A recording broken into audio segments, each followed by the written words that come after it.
নাগা সাধু নামটা শুনলেই যেন একরকম ভয়, রহস্য আর এক অদ্ভুত আকর্ষণ জাগে, তাই না? অনেকের মনে প্রথমেই ভেসে ওঠে কঠিন এক দৃশ্য, শরীরে ছাই মেখে, চুল দাড়িতে ধুলো জমে থাকা অর্ধনগ্ন মানুষ। হ্যাঁ, তারা মূলত মন্দির, আখড়া আর কুম্ভ মেলায় দেখা যায়, যেন বাস্তব পৃথিবীর বাইরে বসবাস করেন। নাগা সাধুদের জীবন, বলা চলে, সম্পূর্ণ রহস্যে মোড়ানো। তাদের এই জীবনযাত্রার সঙ্গে শ্মশানের ছাই, কঠোর তপস্যা আর ভক্তির মিল খুঁজে পাওয়া যায়। কিন্তু মহিলা নাগা সাধুদের কথা বলতে গেলে পরিস্থিতি যেন আরো গভীর আর গোপনীয় হয়ে ওঠে। সাধারণ মানুষের চোখে মহিলা নাগা সাধুরা প্রায় অদৃশ্য। কেন জানো? কারণ তারা জনসমক্ষে খুবই কম আসেন। তাদের জীবন বয়ে নিয়ে চলে নির্জনতা আর কঠিন আচার বিচার। প্রথমে একটা প্রশ্ন আসে, নাগা সাধু কারা? তারা হচ্ছেন সেই হিন্দু সন্ন্যাসী যারা নিজেদের জীবন উৎসর্গ করেছেন শিব আর অগ্নির উপাসনায়। একটুখানি ভাবলেই বোঝা যায় কত কঠিন এই পথ। কিন্তু আসলে এই পথে তাদের চালনা করেছিলেন স্বয়ং শঙ্করাচার্য। তার ধারণা ছিল হিন্দু ধর্মকে রক্ষা করতে হলে আধ্যাত্মিক শক্তির পাশাপাশি প্রয়োজন শারীরিক শক্তিরও। তাই তিনি আখড়ার প্রবর্তন করেন, যেখানে সাধুরা শুধু তপস্যাই নয়, যুদ্ধকলাতেও দক্ষ হয়ে ওঠেন।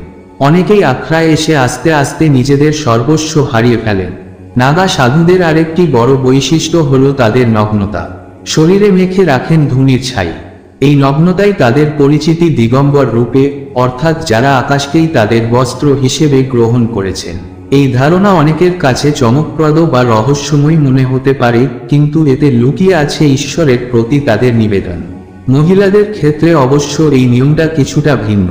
তারা পূর্ণ নগ্নতা অবলম্বন করেন না, বরং গেরুয়া বা কাঠের বস্ত্র পরেন, যাতে তাদের শরীরের অঙ্গগুলো আচ্ছাদিত থাকে। তাহলে মহিলা নাগা সাধু হওয়ার পথটা কেমন? খুবই কঠিন। মহিলা হলে নাগা সাধু হতে চাইলে প্রথমেই 6 থেকে 12 বছরের জন্য কঠোর ব্রহ্মচর্য পালন করতে হয়। অনেকেই এ সময় মানসিক ও শারীরিকভাবে ভেঙে পড়েন, তাই না? কিন্তু যারা শেষ পর্যন্ত পৌঁছাতে পারেন তারা হন সত্যিকার তপস্বিনী। আরেকটি বিচিত্র আচার, জীবিত পিতৃদান। জীবিত অবস্থাতেই তারা নিজেদের পরিবারের থেকে চিরতরে দূরে চলে যান, যেন তাদের কোনো সামাজিক সম্পর্কই নেই। তাদের পুরো জীবনটাই তখন ঈশ্বরের প্রতি উৎসর্গে। তাহলে মহিলা নাগা সাধুদের জীবন কেমন?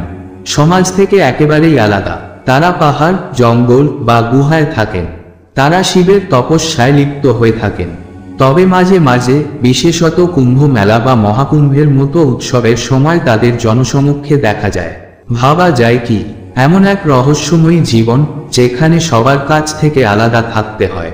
নাগা সাধুদের এই ঐতিহ্যের শুরু কোথায় জানো? ইতিহাস থেকে জানা যায়, প্রায় 1000 বছর আগের কথা। মহর্ষি ব্যাস প্রথম এই বনবাসী সন্ন্যাসীদের প্রবর্তন করেন। পরবর্তীতে এর মূল ভিত্তি গড়ে দেন আদিগুরু শঙ্করাচার্য। একে তো বহিরাগতদের আক্রমণ। শঙ্করাচার্যের মনে হলো কেবল আধ্যাত্মিক শক্তি দিয়ে এই সমস্ত আক্রমণের মোকাবিলা করা সম্ভব নয়। তাই তিনি আখড়া তৈরি করলেন। এখানে সাধুরা কেবল আধ্যাত্মিক সাধনা করে না, যুদ্ধকলা ও আত্মরক্ষার কৌশলও শিখতে থাকে। যেন এক জীবন্ত সেনাবাহিনী, যারা প্রয়োজনের সময় দেশ ও ধর্মকে রক্ষা করবে। নাগা সাধু হওয়ার প্রক্রিয়া শুনলেই যেন গায়ের রোম দাঁড়িয়ে যায়। প্রায় 12 বছরের কঠোর তপস্যা আর ব্রহ্মচর্যের জীবন, তারপরই তারা এই দীক্ষা লাভ করেন। তাদের শুরু হয় ব্রহ্মচারী হিসেবে, ধীরে ধীরে তারা মহাপুরুষ এবং তারপর অবধূত পদে উন্নীত হন। তবে এই পথের শেষটা আরো কঠিন। কুম্ভ মেলায় তাদের দীক্ষা সম্পন্ন হয়। তারা তখন দিগম্বর হয়ে নাগা সাধু হিসেবে আত্মপ্রকাশ করেন। তাহলে তাদের দৈনন্দিন জীবন কেমন? দিনের শুরু ধূনির পাশে ধ্যানের মধ্যে দিয়ে। খাবার দিনে একবার সন্ধ্যায়, তাও অল্পই। তাদের জীবনের সুর, ছন্দ কেবল ঈশ্বরের প্রতি নিবেদন। নাগা সাধুরা সাধারণ মানুষের সাথে সহজে মেলামেশা করেন না। তাদের নিজস্ব শৃঙ্খলা ও নিয়মের বাইরে যাওয়ার অবকাশ নেই। কিন্তু কেন এত কঠিন জীবনযাত্রা? এর কারণ আছে। ইতিহাস বলে, মথুরা ও বৃন্দাবনে আহমদ শাহ আবদালির আক্রমণের সময় নাগা সাধুরা গোকুলের সুরক্ষায় ঝাঁপিয়ে পড়েছিলেন। ভাবা যায়, শান্ত, নির্লিপ্ততা নাগা সাধুরা নিজেদের অস্ত্র হাতে ঝাঁপিয়ে পড়েছেন দেশের সুরক্ষায়। তাই ভারতের স্বাধীনতার পর থেকে তাদের সামরিক দায়িত্ব কিছুটা হলেও কমে এসেছে। এখন তারা শুধুমাত্র আধ্যাত্মিক জীবনেই লিপ্ত। কিন্তু মহিলা নাগা সাধুরা কেন এই কঠিন জীবন বেছে নেন? তাদের জন্য এই পথ আরো কঠিন। তারা জানেন যে এই পথ তাদের পূর্বজন্মের এবং পার্থিব জীবনের সব বন্ধনকে ছিন্ন করে শুধুমাত্র ঈশ্বরের উপাসনায় নিবেদিত করেছে।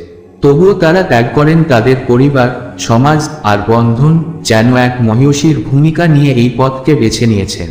যদি আজকের এই ভিডিওটি আপনাদের ভালো লেগে থাকে তবে অবশ্যই লাইক দিন, শেয়ার করুন এবং আমাদের চ্যানেলটি সাবস্ক্রাইব করুন, কারণ সামনে আসছে আরও রহস্যময়ী এবং অনুপ্রেরণামূলক গল্প। দেবাদিদেব মহাদের কাছে প্রার্থনা জানিয়ে আমি বিদায় নিচ্ছি। দেখা হবে পরের ভিডিওতে।